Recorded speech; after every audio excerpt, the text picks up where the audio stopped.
Number 10, I'll start off with this. This was the movie that when I was growing up, I was scared to death of scary movies. Like, I couldn't watch them. Like I remember your mom, Keith, this is a story I had to make a note of. You remember your mother told the story of when you were young, you watched the movie Pumpkinhead. And in response, you took a golf club to the TV. Like you were, yeah, you tried to like hit the TV with like a 3-wood or something. Oh my So god!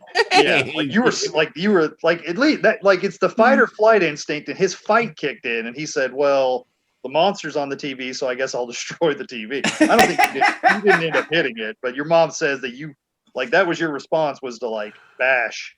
I Like think I got bash it the once monster. or twice. I was like 4 years old, so I didn't Yeah, have no, a you lot were of really strength young, right? behind You the were swings there. But sub yeah, I five. might have tagged it once or twice. Yeah, That's pretty I had to good. remind myself of that. But this was a movie that Keith, you and I watched a lot. You had this on VHS, and it kind of helped me get into scary movies because it was funny, and it had a character in it that was I was scared to death of growing up, and it's Child's Play 2. Child's Play 2 was a movie. The sequel, not the original, but the sequel. We watched that probably every day for a month. And I was scared to death, but because I was with a group, I was watching it with you guys. And then it kind of helped me get into scary movies. Mhm. And because something I would do is I would never really want to watch the whole scary movie because it scared me. So what I would do is watch the last 15 minutes and where I knew no one was going to die. And it was just the part of the movie where the hero like kills the bad guy. And that Right. was something. So that was a movie that was like the first full horror movie that I actually watched. And then after one or two times of watching it, it's kind of funny because Chucky he was terrifying growing up. The idea of like something that was like my height chasing me with a knife, and watching Child's Play 2 really helped me just like you watch it and you're like, okay, it's going to be scary, and then you realize like it's kind of funny, like Oh yeah. it's kind of hilarious, Hits a and lot it's on those one-liners, man. real Chucky's cheesy. got some great one-liners. Yeah, like one of the biggest tropes of '80s slasher films, and I'll talk about that too, was that it was every movie. And Arnold Schwarzenegger and was the Sylvester Stallone were the kings of this. Where right Yeah, before they're or on after another they kill level. someone, They're on a whole other they level. drop one-liners. They would drop a one-liner, like in Commando. Arnold throws a steam pipe at a guy and says, "Let off some steam, Bennett," and it's just That's like, right. come on. But yeah, Child's Play 2 was a movie that kind of really got me into horror because it was facing your fear head on.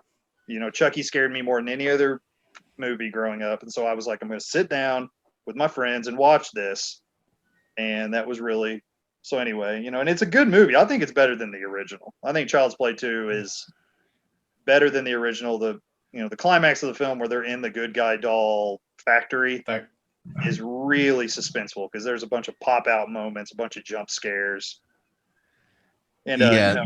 but it was kind of like a trial for me. Once I watched Chucky and I was like, okay, that was the scariest thing for me growing up. Now I'm gonna, and then now I'm gonna watch other horror films, and then you realize that you're not as scared anymore because you've kind of faced it head on. I totally agree. That one for me. So I have that on my list. So that is a duplicate that I have. So funny story to go along with this. I totally agree with everything you said. For me growing up as well, we were so young, so just getting through that, and the first one and the second one was just pretty tough as a young kid. And it's funny because I used to always try to like talk my siblings and like my father into the fact that like I was like old enough and mature enough, to handle it. And then I'd watch the first 30 or 40 minutes, and then I'd make some excuse to like leave the living room to like go to my room, like, oh, I think I got homework or something, I think I left the easy bake oven on. I'll be right back. yeah, just to kind of get away. But the funny story that goes along with that. So my birthday is in June. It's a summer birthday. So growing up, a few times we had my birthday at a local park.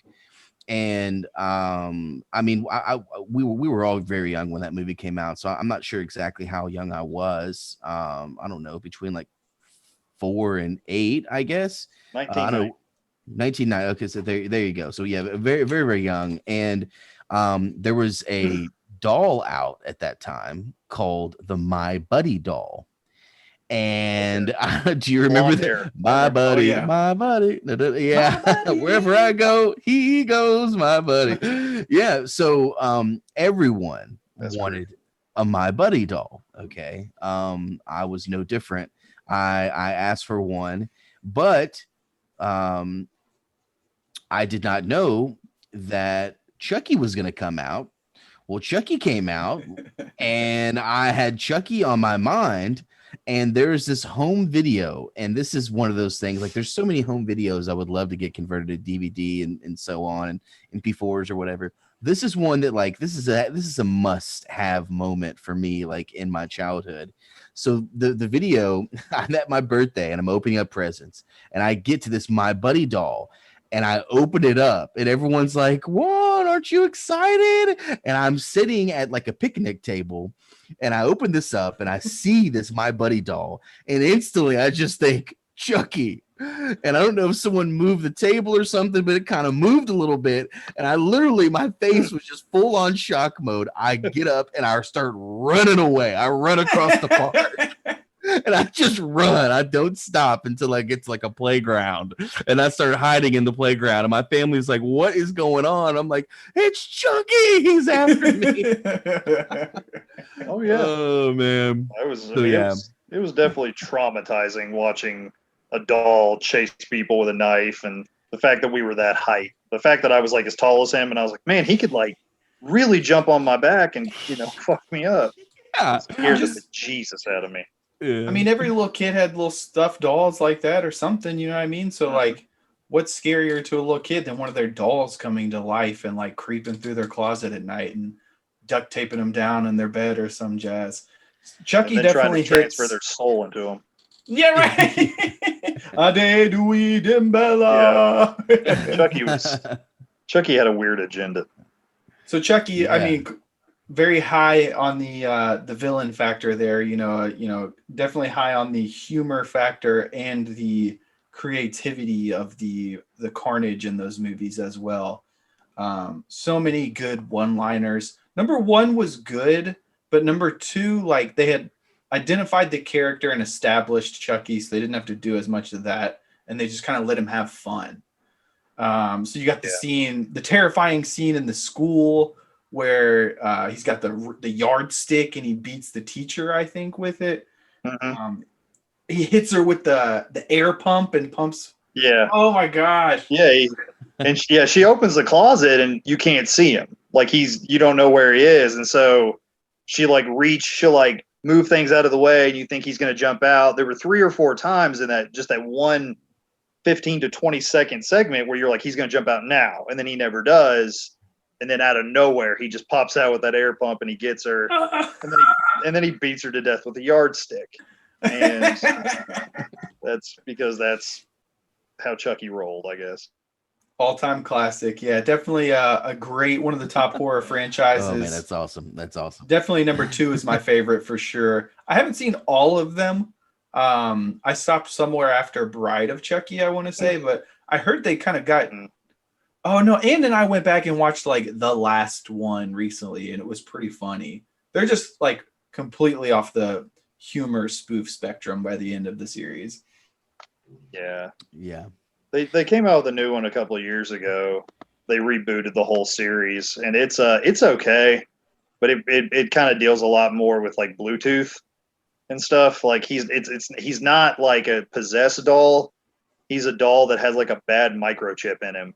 So like he's like hacked or something. Yeah, it's kind of like that. Very small soldiers, like where like they put combat chips in the small soldiers, and Small Soldiers was classic. Kirsten Dunst, young Kirsten Dunst. That's good. That's pretty good.